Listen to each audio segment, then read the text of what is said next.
बताइए सर। तो हम लोग पढ़ने जा रहे हैं पीसी 16 और 21 दोनों में काम आने वाला सीपीडब्ल्यूए कोड का चैप्टर नंबर 6 और ये है कैश।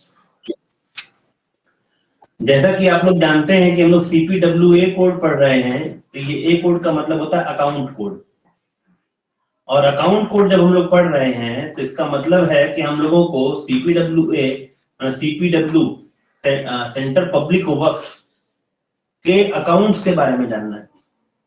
इसका जो अकाउंट होता है वो हर मंथ एवरी मंथ बनता है और किसी को जमा होता है। किसी को मतलब सीपीडब्ल्यूए के केस में पाओ को, ठीक है, और स्टेट पीडब्ल्यूए के केस में एजी को।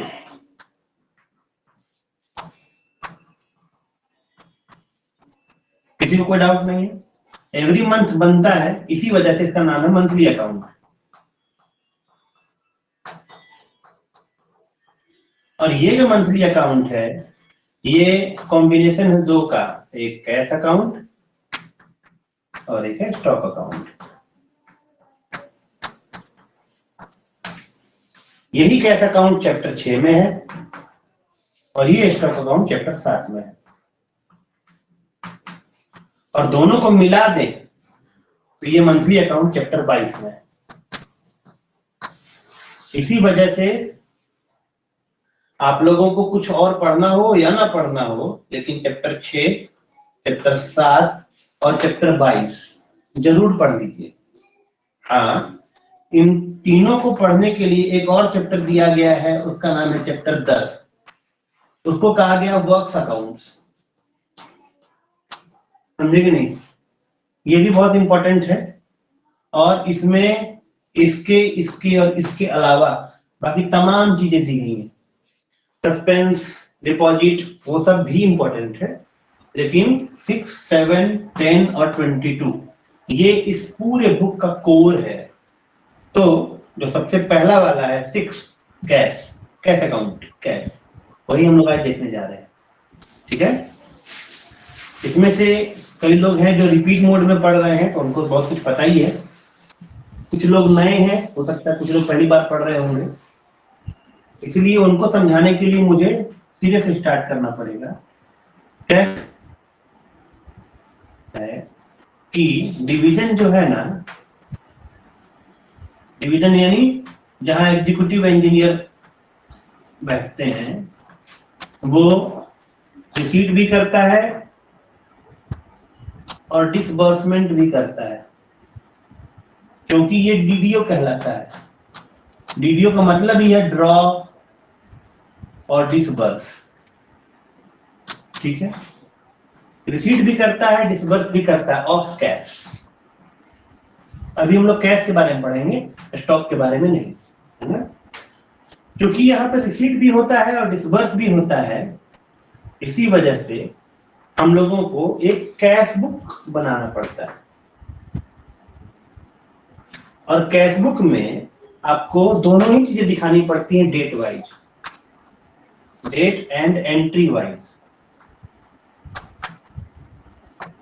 इसका मतलब क्या है कि वो पैसा आया तो किस हेड में आया है आपको उसका ध्यान नहीं रखना है, हालांकि क्लासिफिकेशन में लिखना है किस दिन आया और दिन में कौन पहले आया कौन बाद में आया, उसी हिसाब से। तो डेट वाइज का मतलब मान लीजिए कि आज का डेट है, आज का डेट है 5/4, ठीक है, उसमें पहला एंट्री जो है उसमें मान लीजिए 500 आया। ये पहला एंट्री जो है ना, ये आपको मेजर हेड लिखना है यहाँ पे, इसको की क्लासिफिकेशन भी कहा जाता है, समझे कि नहीं? लेकिन आप यहाँ पर ऐसे समझिए कि जो पहले आया उसका पहला एंट्री हम कर रहे हैं, दूसरा एंट्री ऐसे सीरियल नंबर दिया नहीं जाता है। मैं मान लीजिए 1000 रुपया आया, ये सब रिसीट है, ठीक है।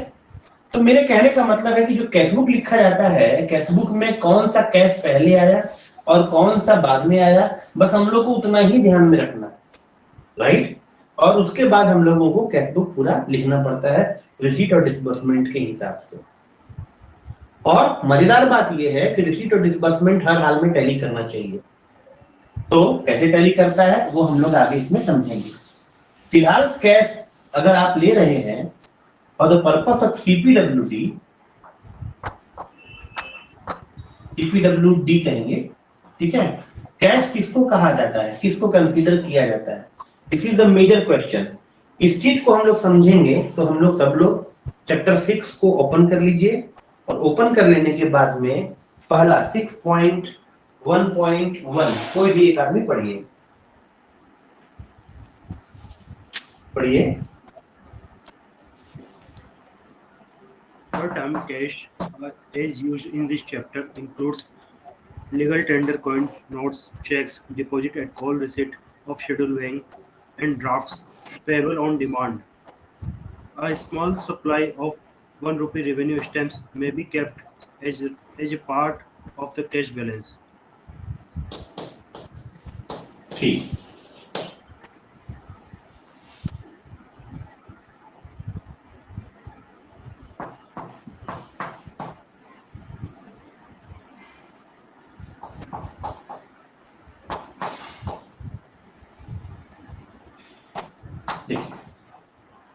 अभी तक आप लोग कैश के बराबर केवल कॉइन और नोट ही जानते हैं। हम लोग भी जब कैश किसी को कंसीडर करते हैं तो उसका मतलब है कि या तो सिक्का होगा या नोट होगा, लेकिन केवल ऐसा नहीं है। अगर कोई आपको चेक भी देता है तो भी वो कैश ही माना जाएगा for the purpose of this cash book, ठीक है। उसके बाद में कोई डिमांड ड्राफ्ट देता है तो भी वो माना जाएगा कैश। डिपॉजिट एट कॉल क्या है, इसको लेकर के कई बार क्वेश्चंस पूछे गए हैं, मुझसे पूछे गए हैं, मतलब मेरे स्टूडेंट्स ने पूछे हैं। डिपॉजिट एट कॉल का केवल इतना ही मतलब है कि जब आप डीडी किसी को इशू करते हैं तो उसमें मान लीजिए कि मैंने एक यूनिवर्सिटी है नालंदा ओपन यूनिवर्सिटी, तो तू नालंदा ओपन यूनिवर्सिटी के नाम से एक डीडी बनवाई, उसमें हमेशा आपको पेबल एट लिखना पड़ता है, पेबल एट, तो उसमें हम लोग पटना लिख देते हैं। इसका मतलब क्या है कि ये जो डिमांड ड्राफ्ट है केवल नालंदा को मिलेगी और वो भी केवल पटना में ही, समझ गए।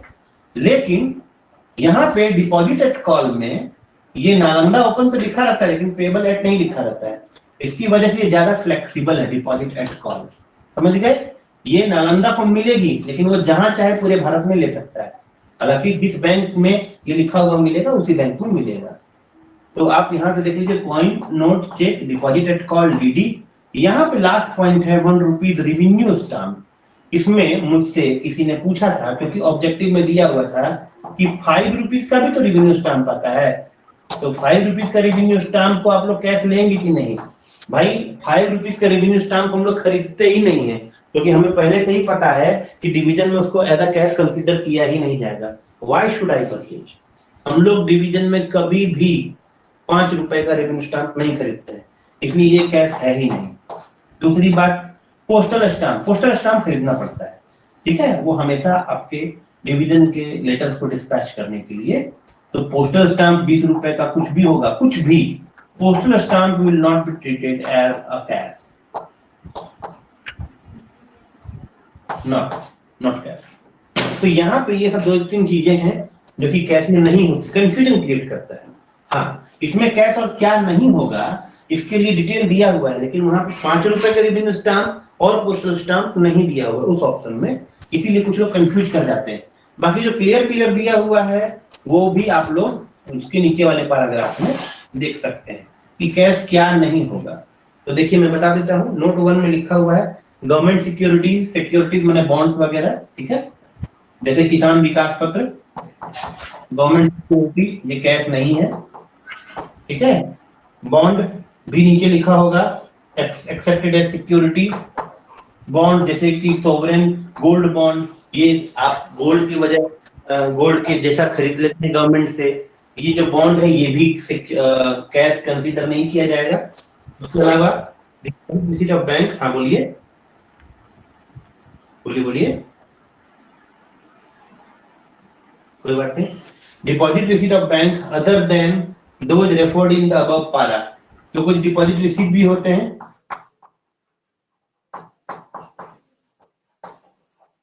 लेकिन ये डीडी नहीं होता है और डिपॉजिट एट कॉल नहीं होता है। इसके अलावा भी कुछ डिपॉजिट रिसीट होते हैं, जैसे कि मान लीजिए एफडी, फिक्स्ड डिपॉजिट, ये कभी भी कैश कंसीडर नहीं किया जाएगा।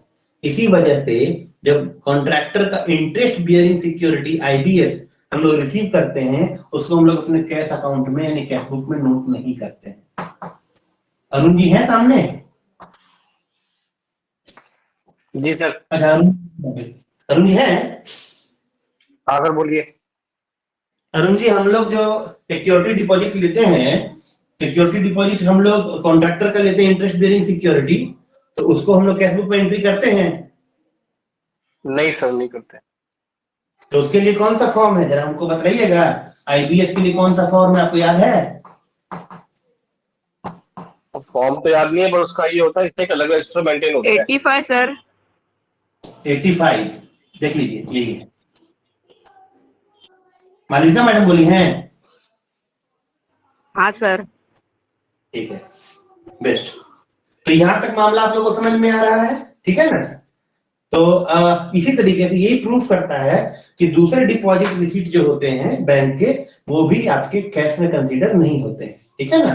इसलिए हम इसको मिटा देते हैं, लिखा हुआ तो है लेकिन हमें मिटाना पड़ेगा। चलिए आगे हम लोग देख ले 6.1.2 में तो कौन कैश है और कौन सा कैश नहीं है हम लोगों ने यहाँ पे देख लिया। 6.1.2 एक और क्वेश्चन रेज करता है, और वो पिछले चैप्टर में भी था, चैप्टर नंबर 4 में क्या था कि divisional officer is the primary disbursing officer, PDO. DO is PDO of division, समझे कि नहीं? ये पीडीओ होने की वजह से, प्राइमरी डिस्बर्सिंग ऑफिसर होने की वजह से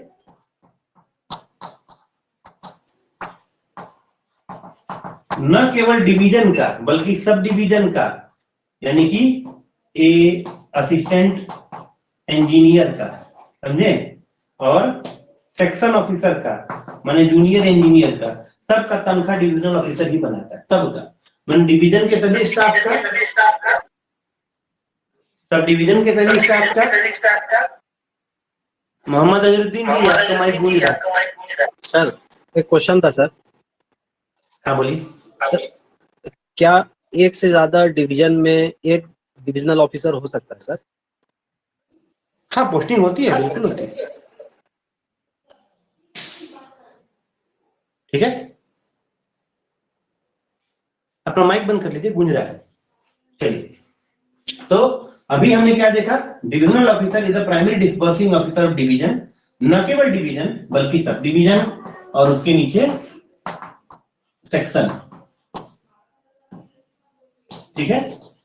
इसकी वजह से ये इन सभी लोगों की सैलरी और बाकी दूसरे खर्चे भी पूरे करता है। कौन से खर्चे, इसको जानने के लिए आप लोगों को 6.2.2 देखना पड़ेगा। तो काइंडली 6.2.2 एक बार देखिए, 6.2.2, और कोई भी आदमी पढ़ना शुरू कीजिए। The divisional officer is permitted to make payment of the following categories of bills. One क्या है? Works charge establishment and ancillary payments. अगला क्या है? बी वर्क का बिल, वर्क चार्ज एस्टेब्लिशमेंट का बिल और उससे संबंधित दूसरा बिल। ठीक है, अगला क्या है? पे and allowances including wages and medical reimbursement claims, both advance and final bills.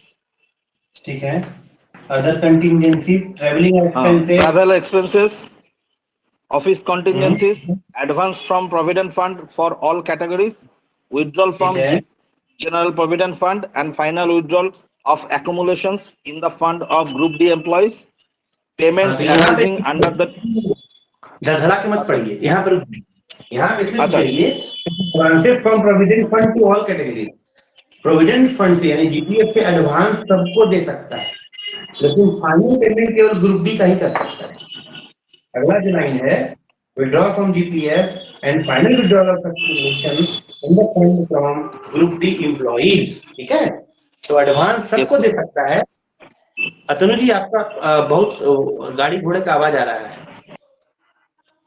एकदम सर, एकदम रोड के बगल में घर है तो ठीक है सर। नहीं तो अपना माइक बंद कर दीजिए, केवल जब तक बोल रहे हैं तब तक ऑन कीजिए, फिर बंद कर दीजिए।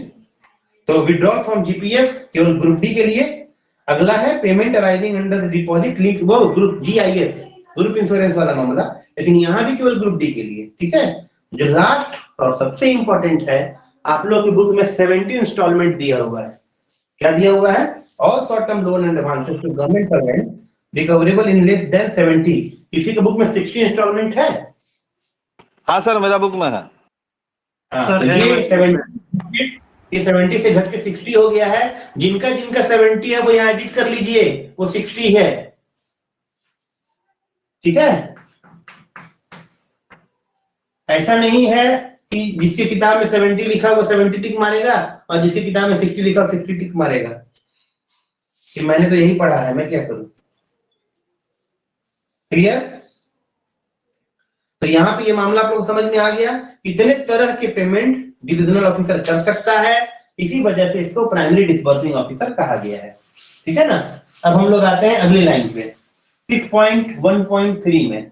देखिए, हर लाइन ऐसे तो बहुत बड़ा बड़ा लिखा हुआ है, लेकिन हम लोग उतना बड़ा करके पढ़ने नहीं जा रहे हैं, केवल हम लोग कीवर्ड पकड़ेंगे। कीवर्ड तो 6.1.3 का कीवर्ड है पर्सनली रिस्पॉन्सिबल। 6.1.3 का कीवर्ड है पर्सनली रिस्पॉन्सिबल। और ये क्या मतलब है? ये मतलब है कि जिस भी ऑफिसर के पास में गवर्नमेंट का पैसा है, समझे कि नहीं, चाहे वो इंटरेस्ट के रूप में हो चाहे वो किसी और रूप में हो, he is personally responsible. Every government officer is personally responsible for the money which passes through his hand. जो उसके हाथ से गुजरा उसके लिए personally responsible है। ठीक है। And for the prompt record of receipt and payment, और वो personally responsible किस चीज के लिए है कि उसको तुरंत अपने रिकॉर्ड में एंट्री करे। समझे? जिसको जहां दे देना हो जमा दे दे, जिसको जहां खर्च करना हो खर्च करे, बिल रखे और तुरंत उसके अकाउंट में बुकिंग करावे। मतलब जो कुछ को फटाफट नियम के अनुसार करे। नहीं करेगा तो जहां भी उसके हाथ से गुजरा और उसने अपना रिकॉर्ड में मिस्टेक किया है, the officer will be held responsible personally. 6.1.4 ठीक है, इसमें कौन सा कीवर्ड है? 6.1.4 में रिस्पांसिबल है a check drawing officer DDO receives information from the PAO that money has been incorrectly withdrawn and that a certain sum should be recovered in respect of any bill passed by him। इसका मतलब क्या है कि कई बार ऐसा हो सकता है, होता है, मैं बता रहा हूं आपको, कि डिविजनल ऑफिसर ने कुछ विड्रॉ कर दिया गलती से और उसने अपना पाओ में अपना अकाउंट जमा किया हो, तो डीओ विड्रॉ करेगा रॉन्गली। ठीक है, रॉन्गली विड्रॉ करने के बाद अकाउंट रेंडर टू पाओ। ठीक है, और पाओ अपना जो इंटरनल ऑडिट करता है, पाओ टेल्स डीओ अबाउट गड़बड़। समझे? अब क्या करेगा? पाओ ने डीओ को बता दिया है, अब क्या करेगा? He shall effect the recovery without delay and without regard to any correspondence undertaken। मतलब कि जो डीओ है उसको तुरंत रिकवरी करनी पड़ेगी। इसमें जो कीवर्ड है वह रिकवरी विदाउट डिले।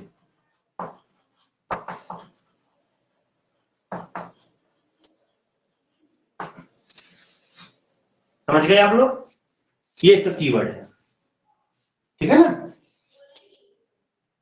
चलिए, इसके बी में a government office supplied with funds for expenditure shall be responsible for such fund until the account of them has been rendered to the satisfaction of the accounts officer concerned। और इसमें जो keyword है 6.1.4 के B में, इसको मैं मिटा दूं, इसको मिटाता हूं।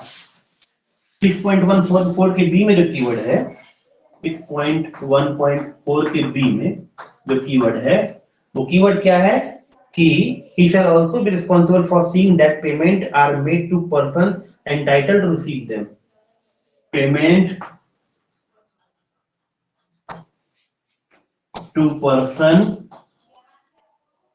entitled। इसका मतलब क्या मैं आपको बताता हूं। छोटी सी घटना है, ये झारखंड में घटी है। घटना ऐसी घटी है कि एक यहाँ तो ऑनलाइन पेमेंट हो जाता है, तो हम डिवीजन ने यहाँ से पेमेंट रिलीज किया, तो जिसने काम किया था एंटाइटल्ड था जो कॉन्ट्रैक्टर, उसी का नाम, उसी का account number with pan number सब कुछ फिल किया गया और उसको पेमेंट रिलीज करने के लिए छोड़ा गया। और ट्रेजरी तक जब पहुंचा वो इंफॉर्मेशन, ऑनलाइन ही, ऑफलाइन की बात मत कीजिए, ऑनलाइन ही वहां पे चेंज हो गया, name of the person and name of the account change हो गया। ऐसे में जब डिविजनल ऑफिसर ने उसका प्रिंट निकालने के बाद, मतलब सॉरी भेजने के बाद, जो कि क्लोज हो जाता है और लॉक भी हो जाता है, इसमें डिविजनल ऑफिसर कुछ नहीं कर सकता है सिवाय प्रिंट निकालने के। लॉक हो जाने के बाद उसने प्रिंट निकाला और प्रिंट निकालने के बाद हार्ड कॉपी भी ट्रेजरी ऑफिस को भेजा, और हार्ड कॉपी में द पर्सन इंटाइटल्ड उसके लिए ही पेमेंट गया होगा, और सॉफ्ट कॉपी में किसी और के अकाउंट में पेमेंट हो गया, कुछ करोड़ रुपए का पेमेंट था और उसने जिसके अकाउंट में पैसा गया उससे फटाफट वो पैसे निकाल लिए, विड्रॉ कर लिए। ठीक है, तो ऐसी स्थिति में जो कि डीओ होता है ना, डिविजनल ऑफिसर, समझे कि नहीं, हालांकि यहाँ इस केस में उसकी गलती नहीं पाई गई, जो गलती हुआ उसके अगेंस्ट में एफआईआर हुआ, पर अगर मान लीजिए कोई गलती होती, समझे, कि उसने पेमेंट करते वक्त तो चेक नहीं किया होता कि इस पेमेंट पर्सन एंटाइटल्ड ए है और बी को पेमेंट कर दिया, the divisional officer will be held personally responsible, समझे। इसीलिए डिविजनल ऑफिसर इस बात से इनकार नहीं कर सकता है कि मैंने तो ऐसा किया था, मैंने तो देखा नहीं था, वो तो कंप्यूटर ऑपरेटर जानता है, ऐसा कुछ नहीं होगा। ठीक है, चलिए इसके नोट में आते हैं, और नोट भी बहुत इंपॉर्टेंट है। इसका नोट कहता है कि एगो चालान देना पड़ेगा जो गार 7 में होगा। ठीक है, और ये इंपॉर्टेंट है, ये गार 7 जो है ना, फॉर्म नंबर है गार 7, और ये किस बुक में है भाई? रिसीट एंड पेमेंट रूल में लिखा हुआ, सबसे पहले रूल में स्टार्टिंग में लिखा है, स्टार्टिंग में। तो जो भी YouTube में वीडियो मेरा देख रहे हैं वो ये ना समझे कि गार 7 मिलेगा कहाँ, हालांकि इसका मटेरियल सॉफ्ट कॉपी में अवेलेबल है, लेकिन अगर किसी के पास बुक है, नहीं है तो खरीदना चाहते हैं, रिसीट एंड पेमेंट रूल में गार, जबकि गार बुक अलग है, गार 1990, उस वाले बुक में फॉर्म नहीं मिलेगा आपको, रिसीट एंड पेमेंट रूल वाले बुक में मिलेगा। ठीक है, तो आपको इसको वहां से देखना पड़ेगा, और गार 7 में आपको चालान मिलेगा। ये चालान क्या करता है? आपने पैसा रिसीव किया, रिसीव करने के बाद में आप उसको रख नहीं सकते हैं। अब इसमें भी कहानी ऐसी है कि मान लीजिए, आपको मैं बहुत बड़ी एग्जांपल देता हूं। आप लोगों ने हर्षद मेहता वाली एक वेब सीरीज आई थी, तो मुझे नाम रिमाइंड करवा सकता है? स्कैम 1992, कुछ लोगों ने देखा होगा, किसने देखा है? हाँ या ना करिए। हाँ सर, मैंने देखा है। स्कैम 1992 का जो मेन था, की फोकस था, वो किस बात पर था कि स्टेट बैंक का वो 500 करोड़ रुपए रखता था, उसको फिर 1 महीने के बाद में रेंडर करता था। तो उस 500 करोड़ रुपए का वो शेयर मार्केट में पैसा लगाता था और उससे फिर पैसा बना लेता था और 500 के 500 करोड़ ही जमा करता था। तो इसमें होता क्या है कि आप मान लीजिए शेयर मार्केट में पैसा न लगाएं, ठीक है, लेकिन फिर भी अगर मान लीजिए आपके पास में केवल 1 करोड़ है, 1 करोड़ का अगर 5% भी आप इंटरेस्ट पाते हैं, समझे कि नहीं, तो ये आपका 1 करोड़ का 5% कितना हो जाएगी? 5 लाख हो जाएगा, होगा कि नहीं? 5 लाख पर ईयर। ठीक है, तो पर ईयर अगर हो गया तो आपका 1 महीने में, 1 मंथ में 50,000 नहीं, लेकिन 40,000 तो हो जाएगा, 48, 40,000 तो हो ही जाएगा आराम से, समझे। अब कुछ मत कीजिए, 1 करोड़ रुपया गवर्नमेंट को उठाइए, अपने अकाउंट में डाल दीजिए, 1 महीने के बाद जमा कीजिए, 1 सैलरी के बराबर पैसा पा लीजिए। होगा कि नहीं होगा? होगा तो सर, यही लोग करते थे, ये धंधा पहले बहुत होता था, समझे। इसी धंधे से बचने के लिए साफ कहा गया कि जैसे ही आपको पैसा मिले, वंस यू रिसीव मनी, ठीक है, तुरंत आपको या तो सीपीडब्ल्यूडी के मामले में एक्रेडिटेड बैंक में आपका जो कैश असाइनमेंट अकाउंट है उसमें जमा कर दीजिए, और नहीं तो ट्रेजरी, स्टेट गवर्नमेंट के मामले में अपने ट्रेजरी के डीडीओ कोड में जमा कीजिए, लेकिन तुरंत जमा कीजिए 8782 के हेड में, जिसको की रिमिटेंस का हेड कहते हैं, यानी कि विद इन, माने एज सून एज पॉसिबल या with in next working day उसको आपको जमा करना पड़ता है, किसी चीज से बचने के लिए कि वो अनऑथराइजली पार्क ना हो जाए किसी के अकाउंट में, पर्सनल अकाउंट में, और उसका इंटरेस्ट ना उठा ले। समझ में आया कि नहीं आया? ठीक है, चलिए 6.2 में मोड ऑफ ऑब्टेनिंग कैश हम लोग यहाँ पे आते हैं, और 6.2 को भी पढ़ना शुरू कीजिए।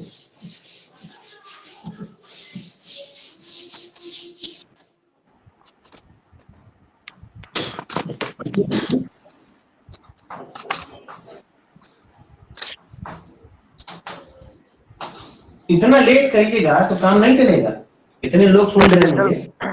The divisional officers will be placed in direct account with the State Bank of India or with any other accredited bank, as may be decided in future, and assigned a letter of credit against which they will draw checks for payment of all bills passed by them after exercising the requisite checks prescribed by government. ठीक है, रुक जाइए, ठीक है, तो यहाँ पे क्या कह रहा है सीपीडब्ल्यूडी के मामले में, सीपीडब्ल्यूडी के मामले में कि जो भी डिवीजन होगा उसका अपना अकाउंट होगा, या तो स्टेट बैंक में होगा, ठीक है, और कौन सा अकाउंट, कैश असाइनमेंट अकाउंट। हम लोग बार बार सीए लिखेंगे, ठीक है ना, CA account, cash assignment account कहाँ होगा, या तो स्टेट बैंक में होगा, ठीक है, या तो एक्रेडिटेड बैंक में होगा, है कि नहीं। और वो अपने ही ब्रांच में, उसको अपने ही बैंक में ट्रांजैक्शन करेगा, ठीक है। यहाँ पे ये बहुत इंपॉर्टेंट बात है कि as may be decided in the future and assign a letter of credit against which they will draw checks and payment for all bills passed by them।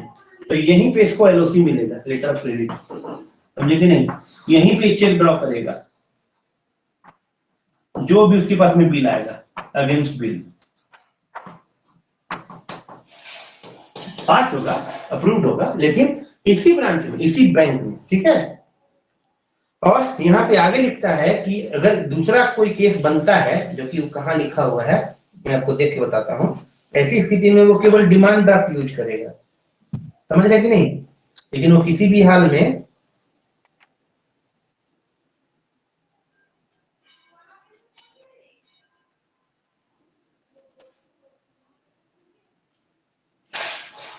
अच्छा मैं देख लेता हूँ कि वो कहाँ लिखा हुआ है, लेकिन वो लिखा हुआ है कि अगर दूसरे ब्रांच में वो यूज करेगा तो वो डीडी का यूज करेगा। अपने ब्रांच में वो तो आराम से ट्रांजैक्शन कर लेगा, लेकिन अगर दूसरे ब्रांच में उसको ट्रांजैक्शन करना हो तो वो किसी भी हाल में चेक वेक नहीं देगा, डीडी देगा। खैर अगला 6.2.1 का बी, ये क्या लिखता है वो मैं कीवर्ड लिख देता हूं पहले। कीवर्ड लिखता है expenditure can be incurred out of the consolidated fund in anticipation of the passing of appropriation that is vote on account और द अप्रोप्रिएशन एक्ट। तो बहुत सिंपल सी बात है, देख लीजिए, एक्सपेंडिचर हो सकता है, रिसीट के लिए आपको परमिशन नहीं देना है, एक्सपेंडिचर के लिए या तो वोट ऑन अकाउंट का मामला होगा, ठीक है, और या तो अप्रोप्रिएशन एक्ट का मामला होगा, ठीक है। उसमें से आपको एक क्वेश्चन पूछा गया है इसी में जो आप लोग सुबह सुबह एमसीक्यू डिस्कस करते हैं कि टोटल मैक्सिमम एलओसी कितने मिलते हैं, मैक्सिमम एलओसी, ठीक है, तो वो है 80%। क्या बोल रही मैम? 5 नहीं कुल 5 एलओसी मिलते हैं, नहीं वो तो पहले एलओसी में है, एलओसी 1 80% में, टोटल आप 5 एलओसी उठाते हैं, ठीक है, और 5 ही एलओसी में आप जितना चाहे उतना चेक निकाल सकते हैं, ये वाला क्वेश्चन है। तो पहला पॉइंट तो यहाँ ये हो गया कि एक्सपेंडिचर जब भी होगा या तो वोट ऑन अकाउंट के या तो अप्रोप्रिएशन एक्ट के अकाउंट के मामले में होगा, और टोटल 5 एलओसी उठाएंगे। क्या बोलिए? Sorry, no expenditure can be incurred out of the consolidated fund in anticipation of planning of the appropriation act or the appropriation act relating to the budget of financial year. इसका मतलब ये है कि जब तक आप वोट ऑन अकाउंट या appropriation account से आपको कोई परमिशन नहीं मिलता है तब तक आप कंसोलिडेटेड फंड से कोई पैसा खर्च नहीं कर सकते। सिंपल। Yes sir. ठीक है? Yes sir. हेलो, यहाँ पे क्या लिखता है, division officer at the beginning of the financial year will cover the amount of the extent of 1/6 of the authorized budget allocation to each division for which vote on account has been obtained। समझे कि नहीं? तो ये vote on account जो है ना, समझे कि नहीं, उसको जो भी मिला है उसमें पैसा उसका 1/6 ऑफ बजट, समझे? ये क्या लिख रहा है, beginning of financial year will cover the amount of the extent of 1/6 of the authorized budget allocation to each division for which vote on account, माने बजट का 1/6 बराबर वोट ऑन अकाउंट, समझे कि नहीं? इक्वल है, इक्वल टू, ठीक है। और अमाउंट आपको अमाउंट है सर, अमाउंट एग्जांपल लेकर थोड़ा सा समझाइए ना सर। अमाउंट एग्जांपल मान लीजिए 6000 रुपए आपका, 6000 रुपया आपका मान लीजिए कि बजट है, तो आपको 1000 का वोट ऑन अकाउंट मिलेगा। Yes sir. बाकी 5000 आपको अप्रोप्रिएशन एक्ट से मिलेगा, समझे कि नहीं? इसमें से जो मेन मसला है, जब आपको क्वेश्चन पूछा जाएगा वो मैं आपको बताता हूँ। फर्स्ट एलओसी, हाँ एक और बात कि एलओसी कौन इशू करता है, तो भाई पाओ इशू नहीं करता है, सीसीए का एलओसी सेल इशू करता है, ठीक है। एलओसी कौन इशू करता है? सीसीए का LOC cell, chief controller of accounts का, सीसीए का एलओसी सेल, ठीक है, एलओसी इशू करता है, एलओसी। लेकिन ग्रांट इशू कौन करता है? ग्रांट के लिए लिखा हुआ है, आप लोग उसको पढ़ सकते हैं, लिख रहा है head of the department on the basis of budget allotment communicated by the budget section or finance division of the ministry, the head of the department will make distribution of the allotment among the drawing and disbursing officer under his control. समझे कि नहीं? तो जो HOD होता है head of the department, वो कब होता है, जैसे कब नहीं होता है, मतलब वो कब इशू करता है अलॉटमेंट? HOD को फाइनेंस मिनिस्ट्री से इंफॉर्मेशन मिलता है कि आपको हम इतना पैसा आवंटित कर रहे हैं। जब उसके पास में ऑफिशियल इंटीमेशन आ जाता है, तब जाकर के HOD जो होता है वो सभी DDO के लिए अपना आवंटन देना शुरू करता है, ग्रांट। ठीक है, और जो ग्रांट देता है under intimation of PAO and LOC cell, ये वो मेन पॉइंट है जिसकी वजह से कुछ लोगों को कंफ्यूजन हो जाता है।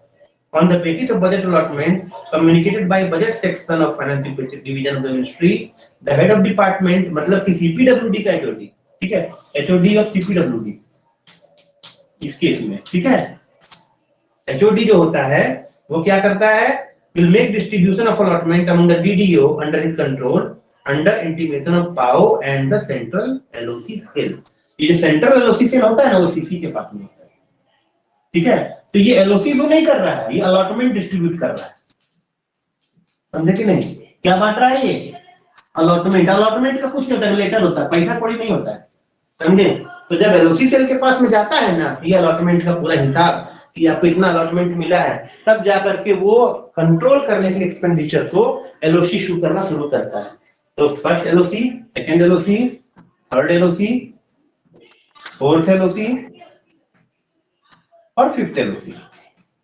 तो कुल मिलाकर के 5 LOC है, इसमें तो कोई शक नहीं है, किसी को शक है ना है?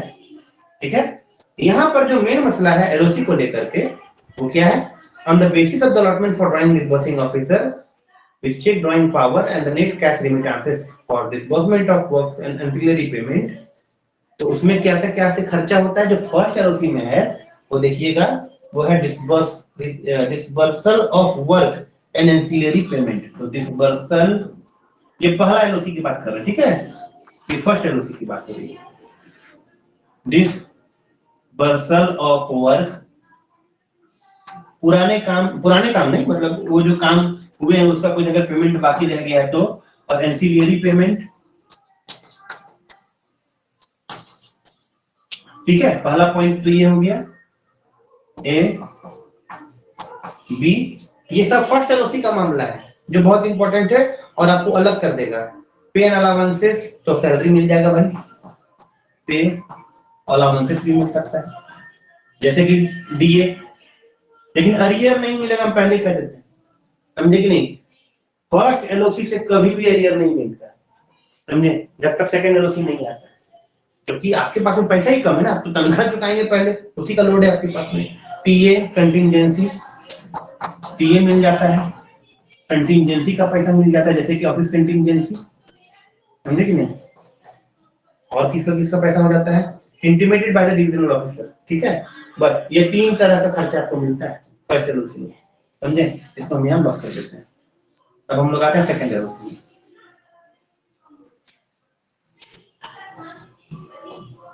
ठीक है, तो इसमें आप देख सकते हैं कि ये जो पैसा मिलता है आपको केवल वोट ऑन अकाउंट पे आप खर्च करते हैं, समझे कि नहीं? केवल वोट ऑन अकाउंट पे, और वोट ऑन अकाउंट का पैसा भी चल रहा है। और सेकंड LOC के लिए इसमें जो इंपॉर्टेंट है वो नीचे में लिखा हुआ है कि ये जो वोट ऑन अकाउंट है मैक्सिमम टू मैक्सिमम 6 मंथ आपके लिए वैलिड रहता है, समझे कि नहीं? सेकंड LOC के लिए जो मोस्ट इंपॉर्टेंट बात है कि आपको अपना रिक्विजिशन देना पड़ता है, समझे, LOC सेल को। तो रिक्विजिशन क्या होता है? Proposal for the second LOC will be submitted by CPW division not later than 10th June every year, समझे कि नहीं? तो प्रपोजल देना पड़ता है, प्रपोजल।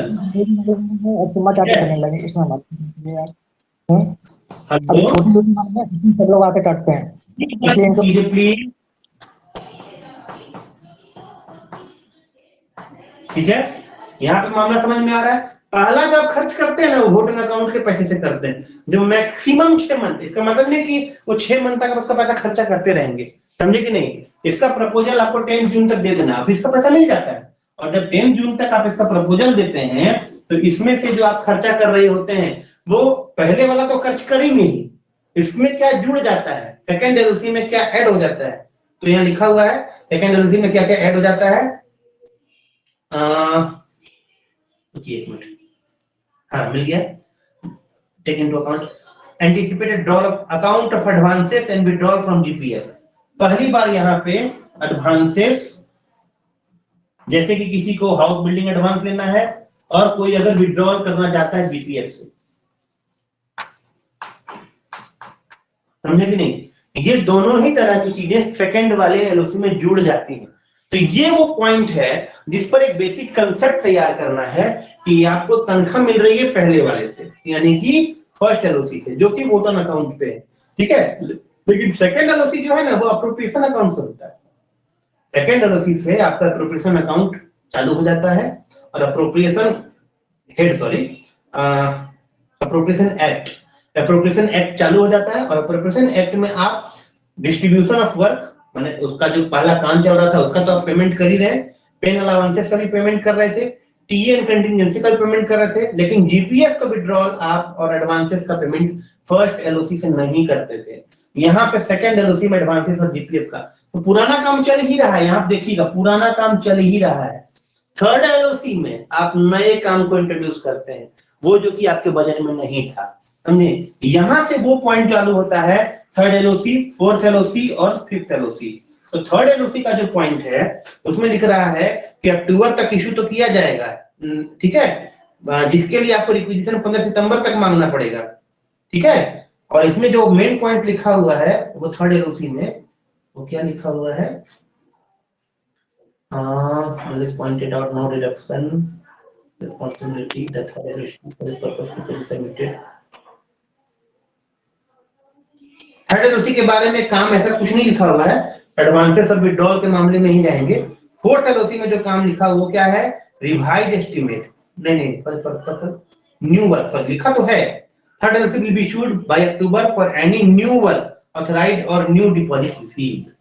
मुझे बस पढ़ने में कहीं गड़बड़ हो गई, याद तो था ही मुझे। तो ये थर्ड एलओसी जो है वो नए काम के लिए है, समझे कि नहीं, ये न्यू वर्क के लिए। डेट जो आपको लिखा हुआ है वो बहुत आसान है, इसमें कोई मुश्किल नहीं आएगी।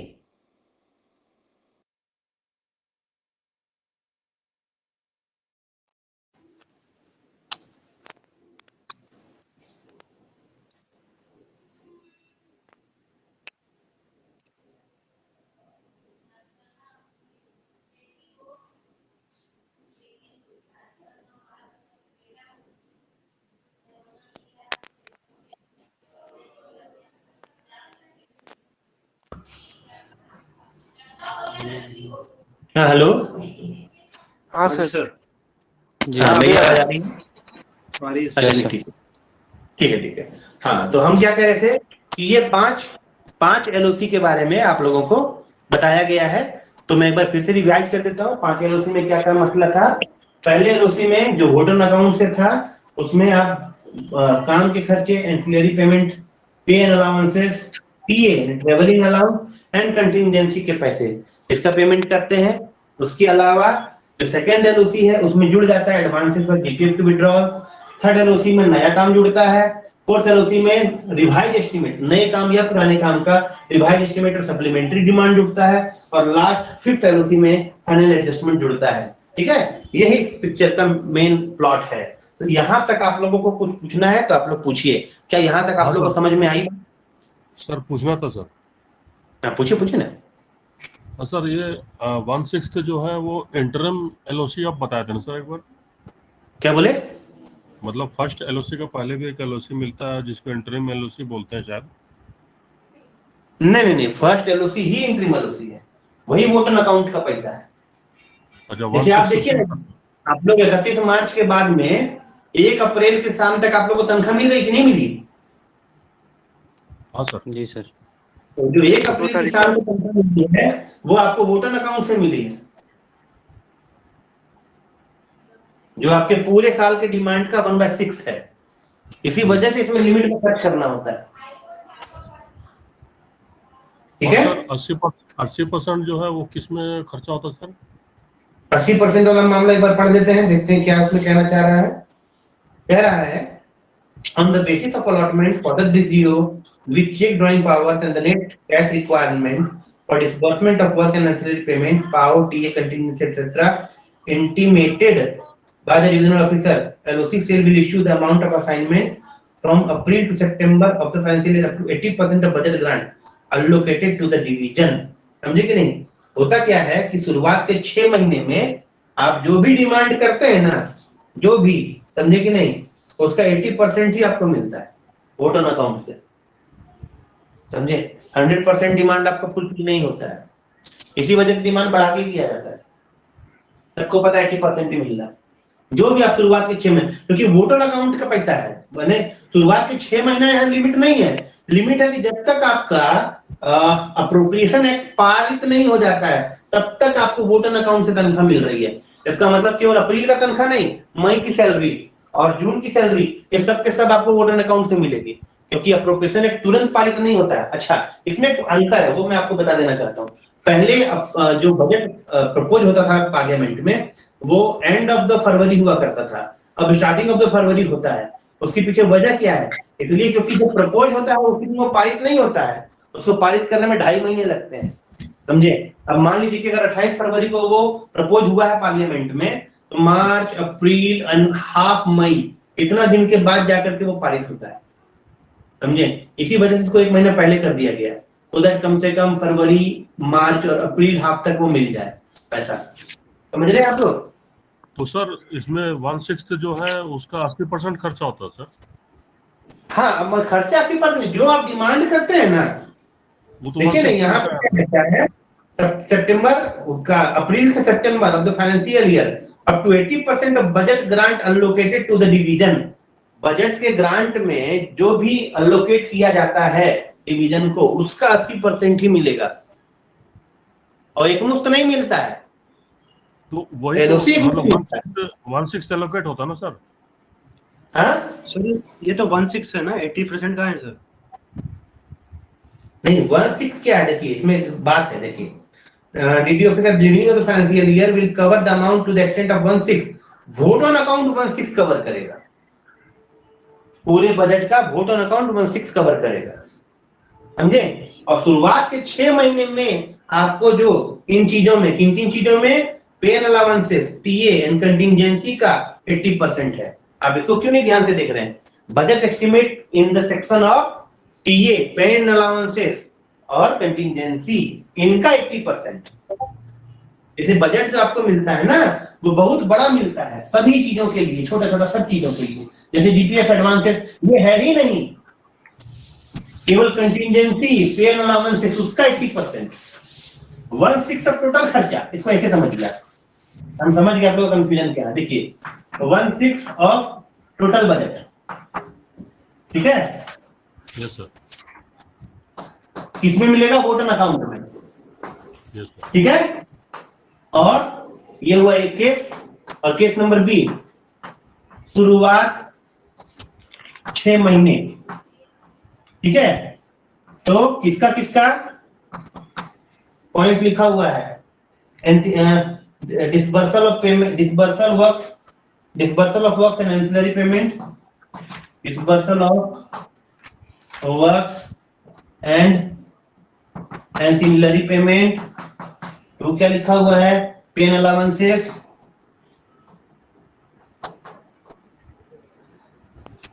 तीसरा क्या लिखा हुआ है? है ना? हाँ, गुना 80%। अब समझे? इसमें जो भी आपका बजट में है, जो प्रोविजन है इन तीनों के लिए, इसका 80% मिलता है।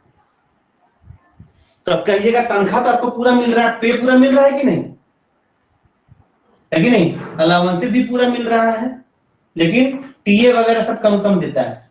जितना क्लेम किया वो बिल रहता है ना, सब पड़ा रहता है जब तक पूरा पैसा नहीं आ जाता। सर मेरे को क्लियर नहीं हुआ सर अभी तक क्लियर नहीं हुआ? मैं फिर पढ़ देता हूँ, देख लीजिए। ऊपर वाला तो 1/6 of total budget, vote on account में 1/6 ऑफ टोटल कह रहा है कि बाकी का 20% कब मिलेगा? क्या बोल रहे हैं? जो बाकी का 20% रह गया वो कब मिलेगा? वो तो बाद में मिल जाएगा ना। मिलता तो आपको पूरा ही है, आपको सैलरी कट के मिलती है हाँ या ना, तो बतलाइए। सैलरी कट के नहीं मिलती है, समझे? अलाउंसेस भी नहीं मिलता है। मेरे पास पैसा कम है तो जो बिल हम नहीं पारित कर सकते उसको हम पारित नहीं करते हैं, समझे? टीए, कंटिजेंसी का, वर्क्स का, बहुत सारे बिल हम रोक के रखते हैं, पार्ट पेमेंट करते हैं। बेन अलाउंसेस फुल पेमेंट करना, तो इसको समझिए, ये फुल पेमेंट है, समझे? और ये पार्ट पेमेंट होता है। और पार्ट पेमेंट सभी बिल पे नहीं होता है, समझे? कुछ बिल को फुल पेमेंट करना पड़ता है, कुछ बिल को पार्ट पेमेंट करना पड़ता है। उसमें शुरुआत के 6 महीने में थोड़ा कटौती करके चलते हैं। सर आपसे रिक्वेस्ट था सर। क्या बोल रहे हैं? रिक्वेस्ट था आपसे। क्या बोलिए ना। हाँ सर, वो 1/6 और 80% को लिंक करके समझाइए ना सर। अच्छा ठीक है, ठीक है, चलिए उसको मिटा। सर ये जो 80% वाला मैटर है, ये अपने ऑफिस में भी सीएजी से कई बार लेटर आता है कि शुरुआत में हम लोग जो बजट अलॉट किया गया है उसका 80% ही एक्सपेंडिचर करेंगे। वही तो हम कह रहे हैं, और क्या कह रहे हैं? मतलब आपको तनख्वाह कम नहीं मिलेगी, तनख्वाह पूरी मिलेगी, लेकिन कंटिजेंसी के बिल आपके पास नहीं होंगे जी। ट्रेवलिंग अलाउंस के बिल पड़े रहेंगे। आप जाइएगा पूछने के लिए 3 महीने से मेरा ट्रेवलिंग अलाउंस का बिल नहीं मिला है, तो पैसे नहीं आए तो हम क्या करें? इसका मतलब नहीं मिलेगा, नहीं मिलेगा पूरा पैसा, लेकिन उसमें लेट होगा। जब पूरा पैसा आएगा तब पेमेंट होगा। मतलब हमको जो प्रायोरिटी है उतना पेमेंट करेंगे, जो प्रायोरिटी नहीं उसका पेमेंट नहीं करेंगे। उदाहरण के तौर पे अगर हम विड्रॉल, जीपीएफ का विड्रॉल करना होगा, हम नहीं करने देंगे, जाइए मेरे पास पैसा नहीं है। जीपीएफ का लोग कितने लोग हैं जो अप्लाई करते हैं और 3 महीने से में लटकल रहता है, पैसे में नहीं आता, हम क्या करें? आप समझिए। 1/6 देखिए, आप ऐसे समझिए, एलओसी 1 2 3 4 5 इतने ना जी, ये बराबर 1/6, समझे? और इतना बराबर 5/6, ऐसे समझिए, समझे? और बेटा समझ ले। चलिए और समझते हैं। 1/6 ऐसा होगा नहीं, 1/6 सॉरी 2/6, जो लास्ट वाला एलोकेशन सबसे ज्यादा पैसा मिलता है, समझे कि नहीं? तो ये पूरा हो गया, तो बतलाइए। हाँ सर, है ना? ये हो गया वोट ऑन अकाउंट, ठीक है? और ये हो गया अप्रोप्रिएशन एक्ट, ठीक है? Yes sir. यहाँ का तो किसी को डाउट नहीं है? नहीं सर। चलिए अब हम लोग बात करते हैं किसका, और ये किसका 1/6 of total budget. Yes sir. समझे कि नहीं? लेकिन ये 1/6 कब तक चलता है? एक्सटेंडेड अप टू, कब तक एक्सटेंड करता है? मैक्सिमम एक्सटेंडेड अप टू सितंबर। हाँ यस सर। ये मैक्सिमम सितंबर तक एक्सटेंड कर सकता है। इसका मतलब नहीं कि सितंबर तक वेट करेगा, नहीं जाता है, उससे पहले आपका प्रोपोर्शन का पैसा आ जाता है। लेकिन वोट ऑन अकाउंट का पैसा लास्ट में सितंबर में खत्म हो ही जाना है, समझे? हाँ सर। और जब तक सितंबर तक है, चल रहा है, तब तक इसके लिए जो भी खर्चा अलॉट किया गया है, जैसे कि हमने बताया सैलरी है, अलाउंसेस है, कंटिजेंसी का खर्चा है, एंसिलरी पेमेंट है, वर्क डिस्बर्समेंट है, सब में समझे केवल सैलरी को छोड़ दिया जाए, अलाउंसेस को छोड़ दिया जाए, जो कि 100% पेमेंट होता है, सब में कटौती की जाती है। पार्ट पेमेंट से करिए, बिल को रोक के रखिए, that is up to you. और समझे? हाँ सर। ऐसा ही प्रैक्टिकल भाई, आपके पास पैसे नहीं आ रहे तब काम कर सकेंगे। अरे यो मजेदार बात बताते हैं, आपका जो शुरुआत में बजट बनता है ना, तो बजट जो बनता है वो एक्चुअल में एस्टिमेटेड बजट है। मैंने इतना पैसा आवेगा तो हम इतना खर्चा करेंगे, वो एक एस्टिमेट है, उतना पैसा अपने पास में रहता नहीं है। मैंने कंसोलिडेटेड फंड ऑफ इंडिया में उतना पैसा पड़ा हुआ नहीं रहता है। इसी वजह से इनकम टैक्स का, जीएसटी का हर महीने का कलेक्शन आपको दिखाया जाता है, समझे? कि जीएसटी का कलेक्शन इस महीने इतना रहा है, इनकम टैक्स का इतना रहा है, जो मेजर सेक्टर है उसका दिखाया जाता है, सो दैट जैसे पैसा आता है तो इधर से आपको सैलरी मिलती है। खाली वोट ऑन अकाउंट का जो पैसा रहता है ना अपने पास में उतना ही रहता है, कुछ और भी रहता है, जैसे कि फॉरेन मनी वाला जो होता है, विदेशी मुद्रा भंडार, समझे। लेकिन एक्चुअल में प्रोसीजर यही है। सेंट्रल गवर्नमेंट के पास तो खैर इनकम टैक्स और जीएसटी वगैरह होने की वजह से पैसे की कमी नहीं रहती है। स्टेट गवर्नमेंट में तो सैलरी तक रोक दी जाती है, आपको तो सैलरी कम से कम टाइम मिलती है। जो लोग पुराने जिनके मदर फादर कोई होंगे पुराने बिहार में, उनको याद होगा जो नौकरी में होंगे कि 5 महीने 6 महीने सैलरी मिली ही नहीं है। क्यों नहीं मिली है? कि बिहार सरकार को पैसे नहीं है। हमसे पूछो सर, 2 महीने हो गए। मैं क्या बोल रहा हूँ, मेरे से पूछो 2 महीने हो गए, मेरे से पूछो 2 महीने हो गए। किसके 2 महीने हो गए? अरुण जी को नहीं मिला, सैलरी मिले हुए आपको 2 महीने हो गए? हाँ।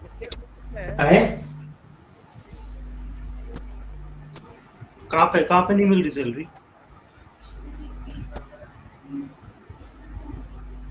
कहाँ पे नहीं मिल रही सैलरी? उड़ीसा। हाँ, तो उड़ीसा सरकार को पैसा नहीं होगा, समझे। तब कहिएगा राज्य सरकार का पैसा नहीं होता तो सैलरी देता कैसे है? 2 तरीके से, या तो केंद्र से उसको ग्रांट इन एड मिलता है, समझे, या तो लोन उठाता है। 2 ही तरीका है उसके पास में। 1000 करोड़ का लोन लेता है झारखंड सरकार, तब जाकर के सबको टाइम पे तनख्वाह बांटता है जी, समझे। और उसको ऐसे दिखाता है जैसे कि हम कितना बड़ा तोप का काम किए, अल्टीमेटली तो कैसे करोगे। लेकिन नहीं, राज्य सरकार के पास तनख्वाह बांटने के लिए भी पैसा नहीं रहता है, उसके लिए भी वो सेंट्रल गवर्नमेंट से मिलने वाले ग्रांट पे डिपेंड रहता है।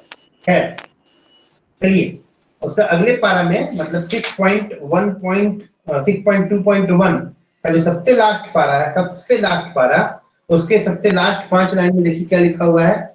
The cheque actually issued during the last LOC but presented for payment during the period of first LOC. इसका मतलब क्या हो मैं आपको बताता हूँ, सुनिएगा।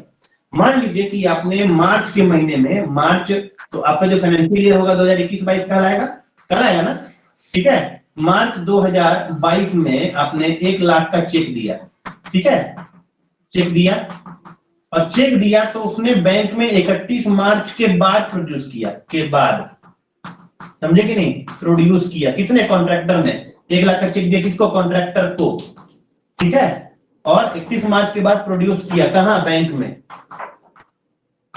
समझे कि नहीं।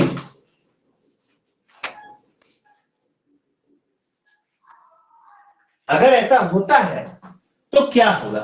अगर ऐसा होता है तो बैंक उसको पुराने वाले एलओसी में ट्रीट करेगा कि नए वाले में? तो जवाब है पुराने वाले में, ये लिखा हुआ है। क्या बोल रहे हैं? पुराने वाले में ट्रीट करेगा उसको। हाँ बिल्कुल। The cheque actually issued during the last LOC but presented for payment during the period of first LOC, जो कि अगले साल का है, ठीक है, within the period of validity will be taken by the banks against the assignment of the year in which they were drawn and not against the assignment for the year in which they are paid। मतलब कि पुराने वाले। इसका ना sir एक circular आया था 31 तारीख को अभी, कि पीएफएमएस में कहा गया था कि जो भी ट्रांजैक्शन जो है 4 तारीख तक अगर मतलब हो रही है, उनको लिया जाएगा 31 मार्च तक का। पब्लिक कंसिलेशन के 4 दिन एक्स्ट्रा दिए थे। यानी वो तो हो गया आपका कि जब आपका अपना ट्रांजैक्शन है, पर जो कॉन्ट्रैक्टर को आप चेक देते हैं वो अगले 3 महीना तक प्रेजेंट करने के लिए फ्री है भाई साहब। एक काम कीजिए, 6.2.10 पढ़िए, 6.2.10, और 6.2.10 को मैं पीसी 16 समझे और 12-21 का मोस्ट अवेटेड क्वेश्चन मानता हूं एवरी ईयर। पढ़िए तो जरा 6.2.10। Checks shall be payable at any time within 3 months after the month of issue. Does it? नहीं, नहीं। After 6 months from the date, क्या होगा? Date of issue. हाँ देखिए, इसके लिए किसी के पास में जीएफआर है? किसी के भी पास? GFR sorry receipt payment rule है किसी के पास? मेरे पास में है। रिसीट एंड पेमेंट रूल का रूल नंबर 45 पढ़िए जरा। पढ़ता हूँ एक सेकंड। मेरे किताब में देखिए सामने मिल रहा है, पढ़िए तो, स्क्रीन पे दिख रहा है। The check shall be payable at any time within a period of 3 months from the date of issue. Thus, a check bearing the 20th January is payable at any time up to 19th April. बस ठीक है, देख लिया आप लोगों ने, यही rule हर जगह लागू पड़ेगा। और मैंने पहले कुछ डिफाइन किया था, ठीक है ना, आप लोग उसको गलत मानिएगा, इसको सही मानिएगा, ठीक है। तो ये एकदम बिल्कुल सही है। और यहाँ पर 6.2.10 में receipt and payment rule number 45 लागू पड़ेगा। क्लियर है? Yes sir. इसका 13 में नोटिफिकेशन भी आ चुका है सर, ये आपका वाला दिखाए थे, ये सही है। कौन सी आया है तो बताइए जरा। इसका नोटिफिकेशन आ चुका, मिनिस्ट्री ने इशू किया था, मैं शेयर कर दूंगा। जोर से बोलिए, जोर से, नहीं तो नजदीक से बोलिए। सर इनकी आवाज ही नहीं आती है हमेशा ही। नोटिफिकेशन इसका आ चुका है 2013 में।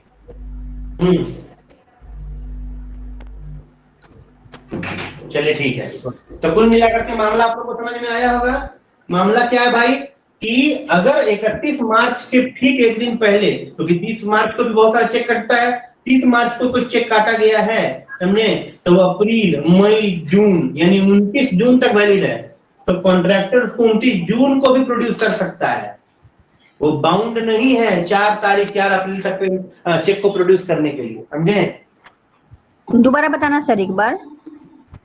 दोबारा यही बता रहा हूं मैडम कि अगर किसी भी कॉन्ट्रैक्टर को 30 मार्च को मिला है चेक, कब मिला है? 30 मार्च को। 1 लाख का चेक 30 मार्च को मिला है कॉन्ट्रैक्टर को, ठीक है।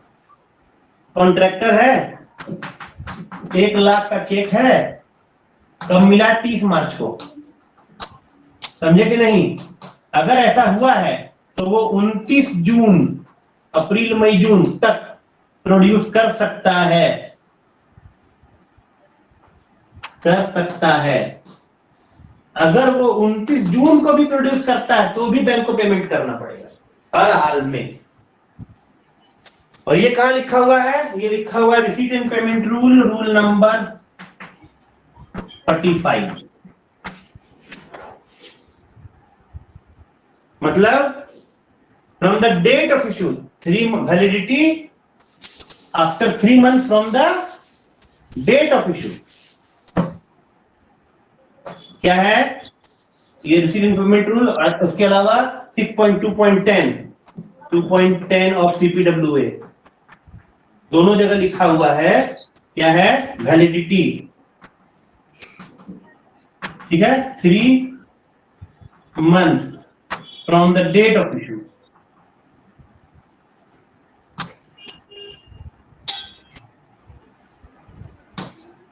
ठीक है।